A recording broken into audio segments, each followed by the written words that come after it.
So it's like 1:15 inside this garage right now. I am dying. So welcome back to another episode of What Am I Doing With My Life?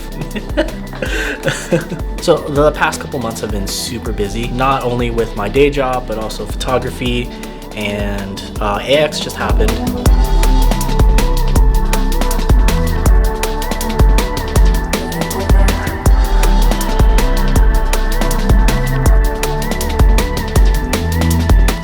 And then shortly after AX was Prime Day, and I thought now would be the best time to get a dash cam. Today we're going to be taking a look at the Rove R2 4K. And also real quick, I just want to show you guys the new stickers that are coming out. Got the BRZ, and this one I don't know if you can tell, but it's like hollow hearts. Yeah. New stickers on our website, luckyprime.us. Check us out. Alright, so this dash cam, I got it for around $100. The prices kind of fluctuate a little bit. There's different sellers with different prices, but I got this during Prime Day. See, the dash cam comes with a variety of accessories, including this really long USB cable and a shorter one. Different mounts. There's like a 3M tape mount. I don't think I'm going to be using this one. I'd rather use the suction cup mount. So despite the dash cam having an HDMI out, it's not actually a video feed. It's more for reviewing footage that's already on the SD card. It's unfortunate, but it also gave me the idea, what would it look like if I use this to shoot a car video? I have here what is essentially a phone clamp. So I have the dash cam clamped onto this mount, and then I'm going to take this and try to balance it on my Ronin S.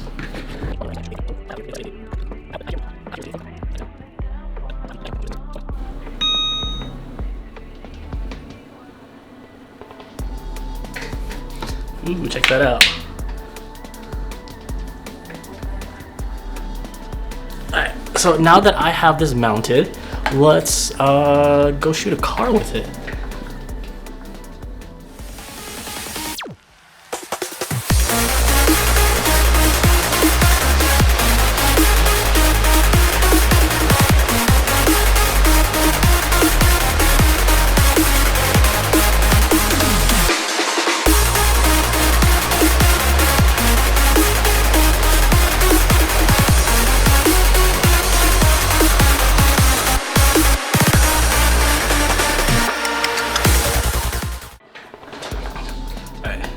I just want to say I hate these little SD card adapters.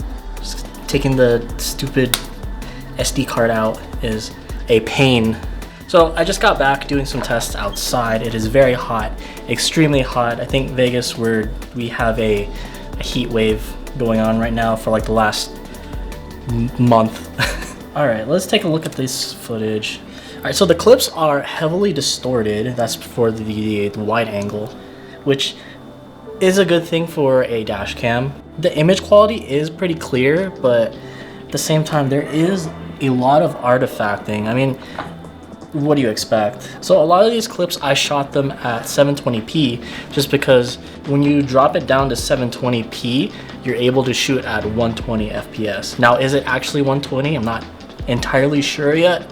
I just gotta bring it into my editor to check. So even though that the camera is advertised for 4K, I do not recommend shooting at 4K because the max frame rate you can do, the max frame rate that you can do at 4K is 24 FPS, which honestly isn't bad. That's what I shoot most of my videos at. If I'm putting this in my car, I wanna have 60 FPS at the least. So the dynamic range isn't that bad. Yeah, I took some shots from inside the garage, shooting outside, and you can still kind of make out some things. And then walking from outside to inside, it switches exposure pretty quickly. Here's some side-by-side comparisons with the distortion correction mode. Now there isn't too much of a difference with the distortion correction on and off. I would leave it off just for daily driving. I'm trying to get as much coverage as I can, and I think the distortion correction kind of crops into the image a little bit. Yeah, I think the main settings I would do is 1080p, 60 FPS, and distortion correction off. All right, now that I'm done reviewing the footage, I guess we should install this into the car. So this is how I have the dash cam mounted onto the front windshield with the suction cup mount. I'm using the included USB cable because it's really long, and I'm running it through the top liner all the way to the side here. Then I have it tucked under this piece, and then I ran it all the way down to this plastic panel. And then using this plastic tool that they give you, I used it to pry open this plastic cover.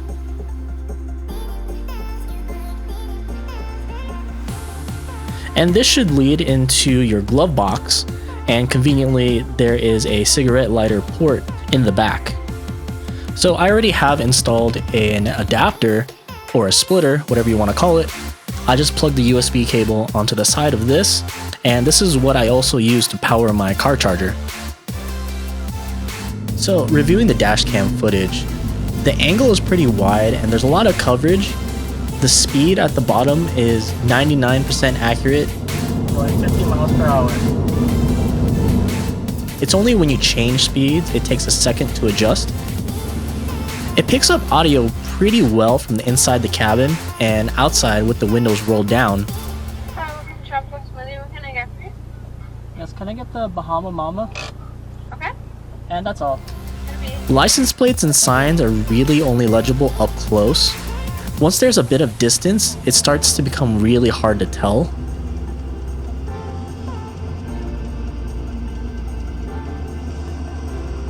Overall, I wouldn't rely on this camera to record license plates or any fine detail. Occasionally you might get lucky, but I wouldn't put my faith into it. And there you have it. That is the Rogue R2 4K. Not really 4K. It is 4K. I don't recommend shooting on 4K. Oh, it is hot. So that's all I have for today. I hope you found this video helpful or entertaining at the very least. Don't forget, one more time, that we have new stickers up on our shop. But yeah, new stickers. Don't forget to check us out, luckyprime.us. It helps the channel a lot because I don't make any money doing this YouTube thing. Let me know, what do you think about this dash cam? Is it good? Is it bad? Is it okay for the price? I'm gonna try to find the cheapest one on Amazon and put it in the description down below. If you have any questions or concerns, go ahead and leave it in a comment down below. Follow me on social media. I have all the links, everything down in the description. And as always, thanks for watching.